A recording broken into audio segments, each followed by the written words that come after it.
Welcome to your Fellas Outdoors Campervan. Today we will take you through the layout of the campervan and all the necessary systems that you will need during your trip. Detailed videos will follow after this one. Let's go. Alright, so this van has an electrical step.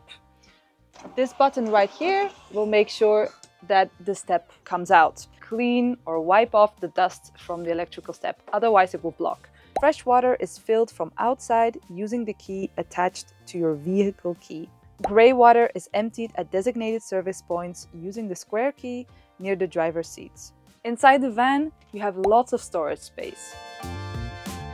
There are 2 swivel seats in the front that you can turn around completely. There's a lever on the side of the seat. Pull the lever while you push the seat completely to the front.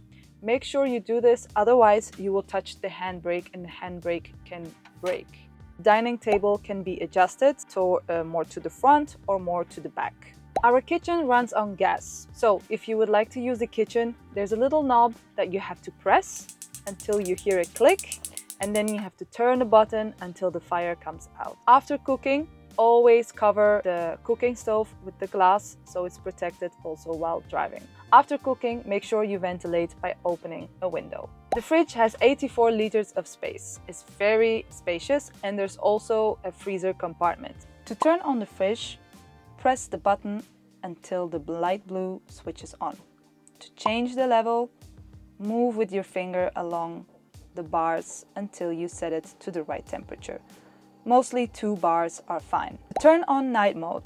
Keep your finger pressed on the little moon until it flashes and click until it turns blue. To switch off the fridge, hold your finger against the power button until it completely turns off. These sockets only work when you're attached to an external power source. Otherwise, you have the USB and the USB plugins that work always. The campervan has window blinders and mosquito nets everywhere.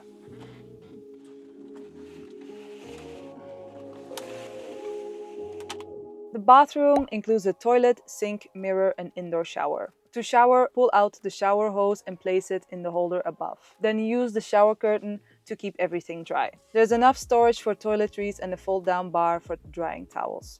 So, for the ideal outdoor experience, there's even an outdoor shower. Just open the window next to the toilet and you can pull the hose completely outside. We use toilet bags, not sanitary liquids.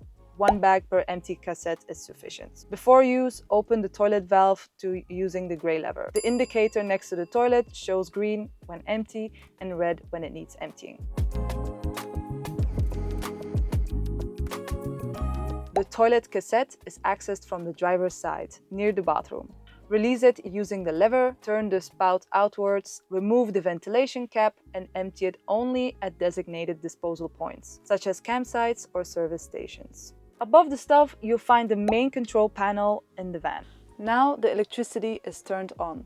If you want to check the level of the dirt water, it's here, dirt or the gray water. This is the level of the full water and this is the level of the battery. This will turn orange when you're attached to an external power source. This is the Truma system in the van. Click on the middle button to turn it on. This is the heat inside the van or the warmth, and this is the warmth of the water. Let's turn on the hot water. Press the button, now it's off. Turn to the right to switch modes. Eco is mostly more than enough.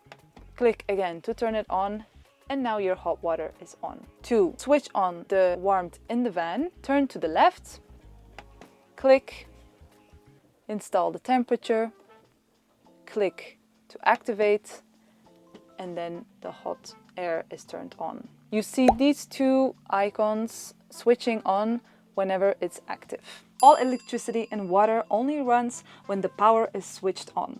Besides the fridge and the heating, they always keep running even without the power turned on. Important is that when you turn on the heating inside the van, is that the window must surely be closed, otherwise the heating system will turn off automatically. So the rooftop tent is quick and easy to use. Just make sure that the van is parked, leveled, and that the handbrake is on. In the rear garage, you'll find all camping equipment and also equipment to clean the van. So there's an awning pole, water hose, power cable, the camping table, and the 2 chairs. There's a hammock, the electricity cable, and a water hose in the back, right next to the gas bottle. The awning is manually operated and not self-supporting. Make sure before opening that you open it slowly. So first extend it about 50 centimeters first, then fold out the legs and secure everything with the pegs on the sides. Always retract the awning in strong wind or rain. If it gets wet, let it dry before rolling back in. This is a diesel vehicle. AdBlue is located under the diesel tank. The camper is equipped with cruise control, which is ideal for long drives and highways. You'll find the controls directly on the steering wheel. And for music, navigation, calls, the van has Bluetooth connectivity and Apple CarPlay. Just make sure you connect your phone via the USB ports in the driver's cabin and you can use all your favorite apps. Take your time, drive comfortably, and remember, this van is made for comfort, not for speed. Alright fellas, that's it for the full onboarding review. Remember, if you need more information, there are more step-by-step videos that are following after this one. We wish you the best travels. If there's anything else we can help you, you can always get in touch with us through WhatsApp or whatever way. You can also just give us a call. All right, enjoy your travels. Adventure awaits you.